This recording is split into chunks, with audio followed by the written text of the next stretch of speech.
Good morning India. अकेले होना और अकेले रोना इंसान को चट्टान बना देता है, फौलादी बना देता है।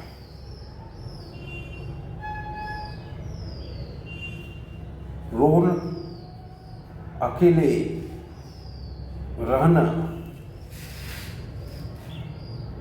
बहुत बड़ी बात है। जब आप इस सिचुएशन को फेस करें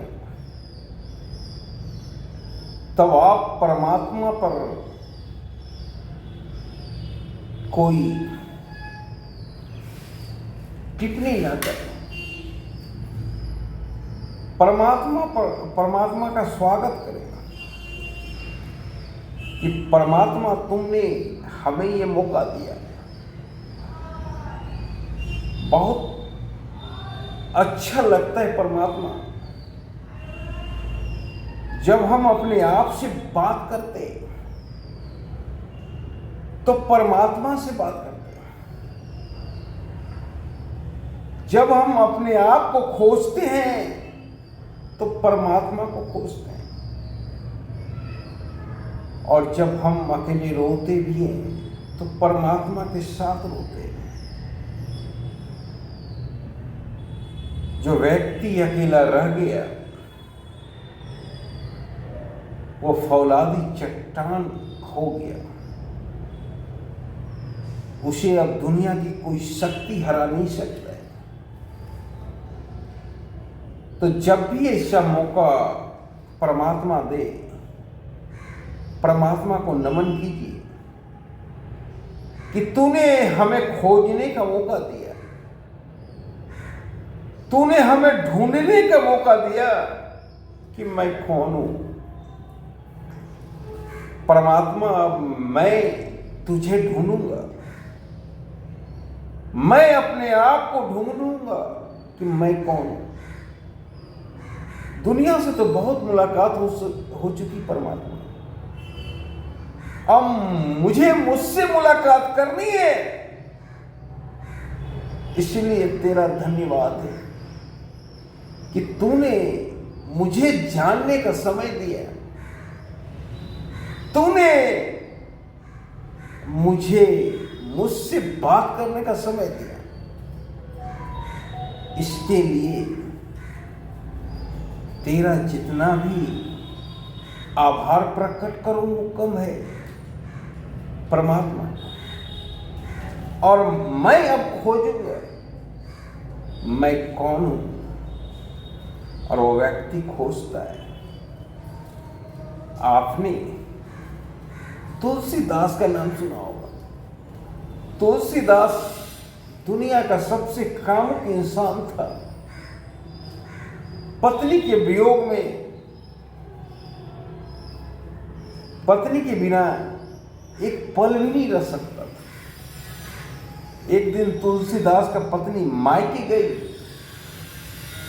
12 बजे रात में तुलसीदास के अंदर वासना का तूफान ऐसा उमड़ा कि तुलसीदास 12 बजे रात नदी के तट पे चला गया। 12 बजे चूंकि रात हो रही थी तो नाविक नहीं मिले। एक लाश तैरता हुआ जा रहा था। तुलसीदास ने लाश को पकड़कर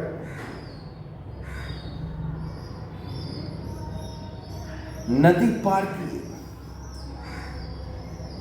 और खिड़की देखी चुपके से चोरों की भांति अपने पत्नी के कमरे में दाखिल हुए।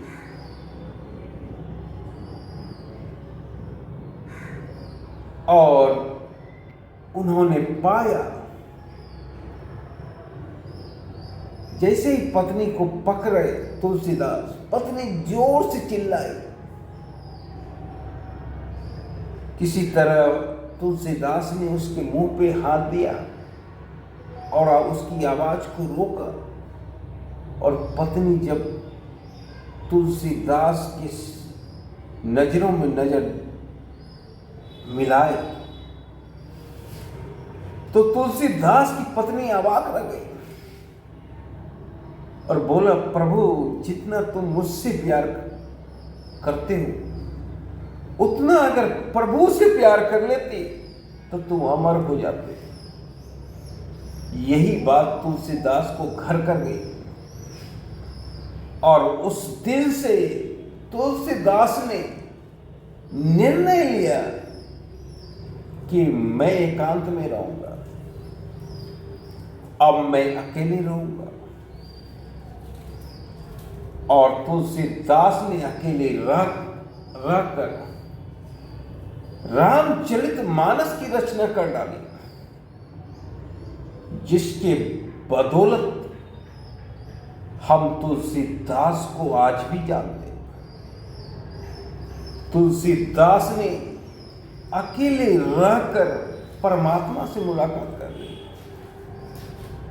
तो ये होती है अकेले रहने का परिणाम, ये होती है अकेले रहने का फल। प्रभु से मिलने का मौका मिलता है, अपने आप को खोजने का मौका मिलता है, मैं को जानने का मौका मिलता है। इसलिए कभी ऐसा प्रभु मौका दे तो आप प्रभु का आभारी बनना, क्योंकि अगर मैं को जान जाओगे तो प्रभु को जान जाओगे। मैं कौन हूं, इसी में प्रभु का जानने का रास्ता छिपा है। अगर मैं कौन हूं तू जान लिया तो प्रभु को जान लिया। धन्यवाद।